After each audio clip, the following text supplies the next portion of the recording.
You know how the only real way to describe a color is by using the name of the color? Describing Manny Ramirez is kind of the same thing. The only way to properly sum up Manny is to say, Manny. Manny Ramirez is one of the most unique people in the world. On and off a baseball field, there's no one quite like him. He's both a one-of-a-kind player and a one-of-a-kind human being. His baseball career is just so fascinating. There are two kinds of people watching this. Baseball fans who think they know the full extent of Manny's career, and people who are about to be properly exposed to him for the first time. Either way, you're in for a ride. This is the story of Manny Ramirez's baseball life. Buckle up. There's never been a story quite like this one. Manny Ramirez was born in the Dominican Republic on May 30th, 1972. He later moved to New York City as a 13-year-old with his family. You would think Manny would adopt the Yankees, living so close to Yankee Stadium in a time where the Yankees were winning, and with fun, exciting guys like Ricky Henderson and Don Mattingly on the team. But no, rumor has it he was a Blue Jays fan, and came to games at Yankee Stadium whenever the Jays were in town. This was said to be because of the Blue Jays' best players being Dominican like him, but we couldn't get a hold of Manny to confirm or deny this. Manny went to George Washington High School in Manhattan, and it's not an exaggeration to call him one of the best high school hitters ever. Once in high school, he hit a home run just swinging with his left arm. Manny is right-handed. It takes a lot of guts to throw BP to a kid like that with no L screen. His senior year, he casually hit, get this, .650. With 14 home runs in 22 games, it was like that one Jimmy Tatro skit about the grown men who ate every kid pitcher alive. At 19 years old, Manny was selected 13th overall in the 1991 MLB draft by the Cleveland Indians.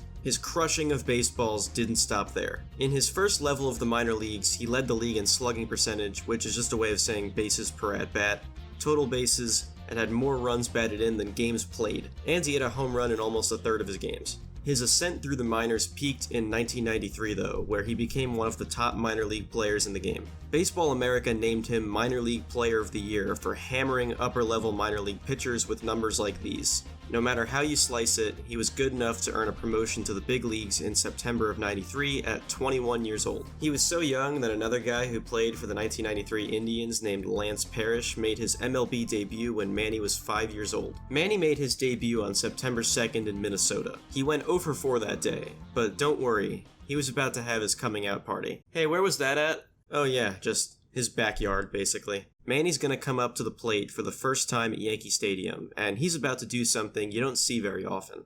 At 14 home runs and 36 RBIs, and look at this, a extra base hit.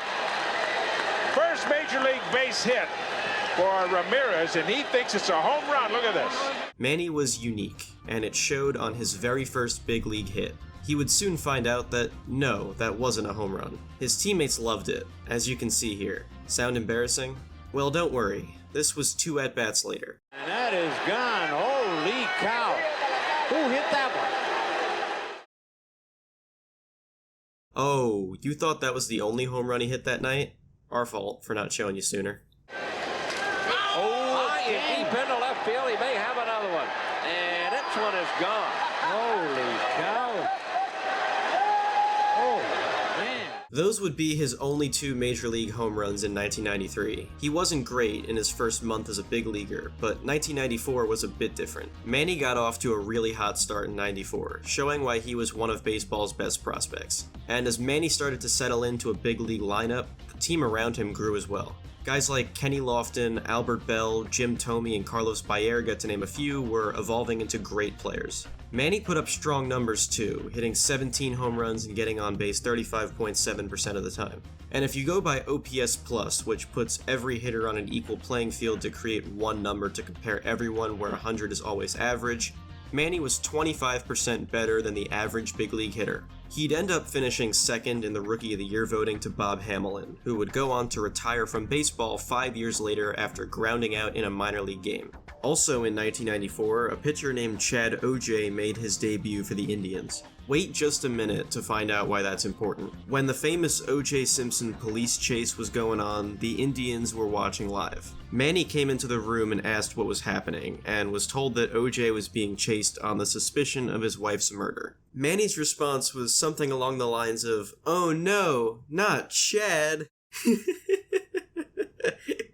The Indians were pushing for a playoff spot in '94 until a players' strike led to the end of the season in August. Did their momentum carry over into '95?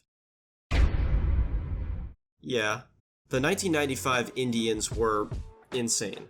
Manny was a big part of that. In his first great season, he was second on the team in homers, RBI, and on-base percentage while being 47% better than the average hitter. And for what it's worth, he finished 12th in the MVP voting. He made his first All-Star appearance and took part in the Home Run Derby that year too. You would think Manny got to make some new friends on the AL All-Star team, but Manny was one of 6 Indians on the team, so maybe not. Top to bottom, the '95 Indians were one of the best lineups ever and helped the team coast to the World Series. They would face one of the best pitching teams ever in the mid-90s Braves, and got shut down. The Indians scored 2 runs or less in half the series, and the Braves won in 6 games. After the series, Cleveland and Manny came to an agreement on a 4-year contract extension. Manny got paid, which is good, considering his manager told a Newsday reporter that in 1995, Manny had left a paycheck in his shoes during a road trip. The manager's response to this goof was, "That's just Manny being Manny." Baseball fans of today may recognize that Newsday reporter from Twitter. Wait, nope.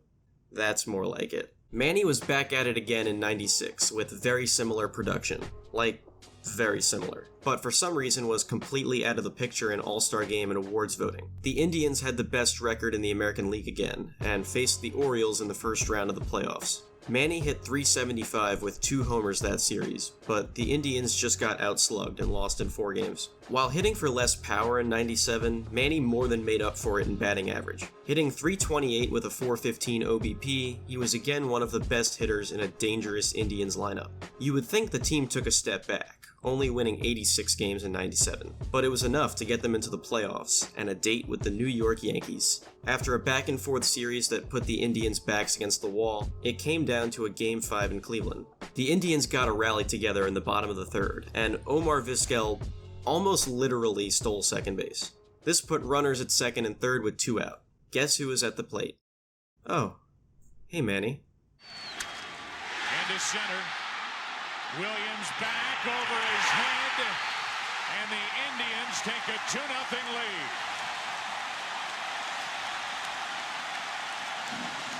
That double ended up being the difference in the game. The Indians would fight another day. They'd get a rematch with the Orioles in the ALCS for a chance to go back to the World Series. That series was great. Most of the games were decided late, sometimes even in extra innings, but when it mattered most, the Indians came up big. And if that ALCS was great, the World Series that came next was legendary. Game 1. Marlins win in Miami 7-4. Manny hits a home run though. Game 2. Manny goes 0 for 5, but his teammates pick him up and beat the Marlins 6-1. Game 3. Similar deal to Game 2, only colder. Manny's kept in check, but the game's tied at 7 going to the 9th. The Marlins explode for 7 runs in the top of the 9th. They win 14-11. Game 4. It's, to this day, the coldest game in World Series history. There is snow coming down from the sky in the middle of a World Series game. You ever see that before? Didn't stop Manny though. He hit another home run, and the Indians won the game 10-3. Game 5. Marlins take the lead in the 6th, and add to it in the 8th and 9th innings. But the Indians are rallying. Manny comes up to the plate with multiple guys on base, and strikes out.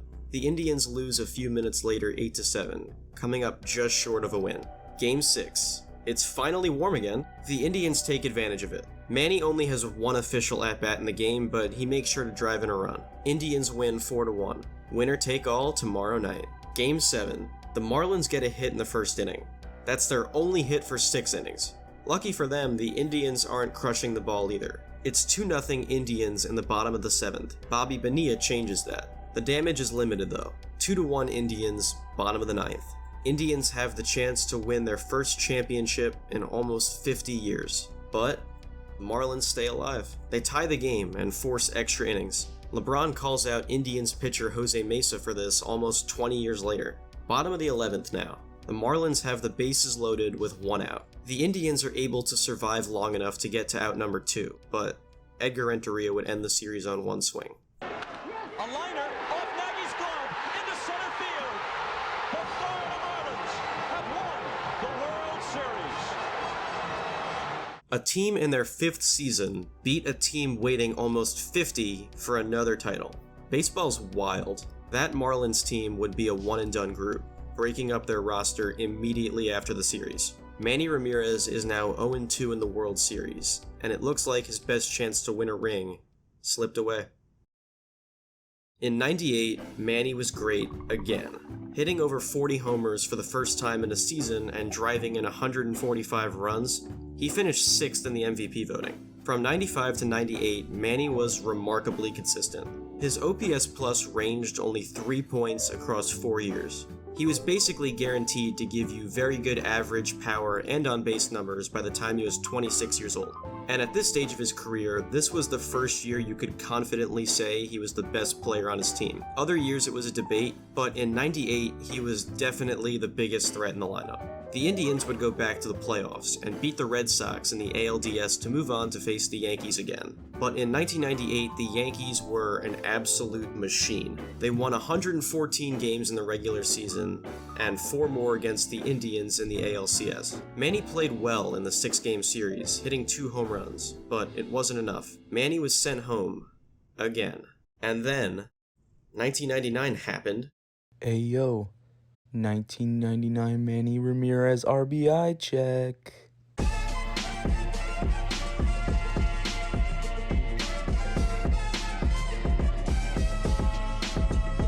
Manny Ramirez drove in 165 runs in 1999. That hadn't been done since before The Wizard of Oz came out. There had literally never been video footage in color the last time anyone had 165 RBIs in a season. No one else had done it since the average new car cost $860. Do you realize how insane that is? But Manny did it. He also led the American League in both slugging percentage and on-base percentage, while absolutely destroying lefties and with men on base. But with all this, he still only finished 3rd in the AL MVP voting behind Ivan Rodriguez and Pedro Martinez. Let's talk more about Pedro for a second. In 1999, Pedro Martinez was also having one of the best years ever. He was so good that his teammates literally held him back, and that still didn't stop him. He carried the Red Sox into the playoffs en route to a first-round matchup with Manny and the Indians. The Indians took the first 2 in the best-of-5 series before things moved to Boston.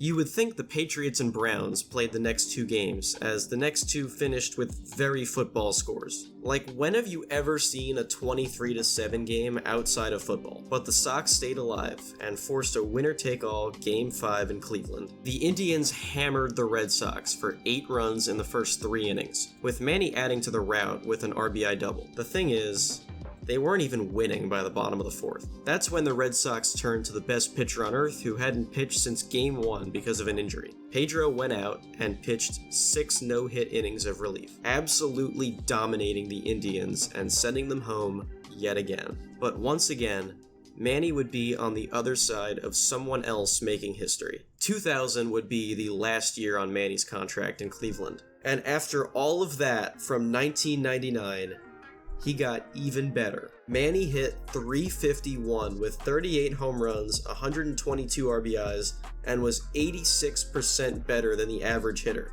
even though he missed 44 games with injury. The Indians would miss the playoffs by 1 game. It's the last game of the year, and in what could very well be his last at-bat as an Indian, Manny's gonna come to the plate. Manny, do your thing. All 3 categories, and is he going to get one more thrill? He is! Unbelievable! Touch of all time, deep into the picnic area! Man, how does he always do it? After this game, Manny became a free agent, and he obviously had many interested teams. It looked like he was going to stay in Cleveland until a usual suspect came calling. The Yankees made their offer. The 3-time defending World Series champs looked like they were going to swoop in and add one of the best bats not just at this time, But in baseball history, would the Yankees make another splash and live up to their Fairly Odd Parents-like reputation, breaking the bank for a guy who used to live right by Yankee Stadium as a teenager? No, they didn't. When he did sign with a team that wasn't the Yankees, one of the reasons he gave was, "I'm just tired of seeing the Yankees always win." Nice day today. So, you like kicking butts, do ya? The team that signed him wasn't the Indians either, marking the end of his time with his longtime team. You see, you probably know Manny Ramirez best for his time with another particular team, and on December 12th, 2000, Manny would agree to join him.